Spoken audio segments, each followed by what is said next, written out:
How to check in online on Xiamen Airlines. Hello everyone, welcome to another tutorial. In this video, I'm going to show you how you can check in online on Xiamen Airlines, and this is how to go about it. The first step is for you to log in into your Xiamen Airlines account.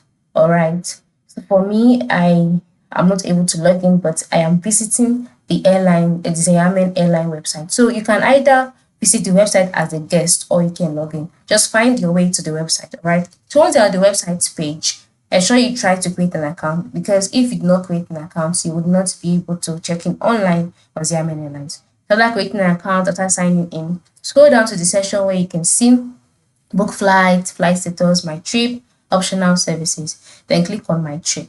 As long as you have logged in and you've created an account, enter in your ticket order number here, your last name, your first name, your verification code, that is this code, type it out here, and then click on search. By clicking on search, your trip will be searched out. On the trips page, you will see the option for you to check in online. And you must note that checking in online is available from 24 hours up to 1 hour before the scheduled departure time. So once you're checked in, you can then download your boarding pass and have it sent to your mobile device. So this is how to go about it. This is how to check in online on Xiamen Airlines. Thank you for watching and ensure you have a good day.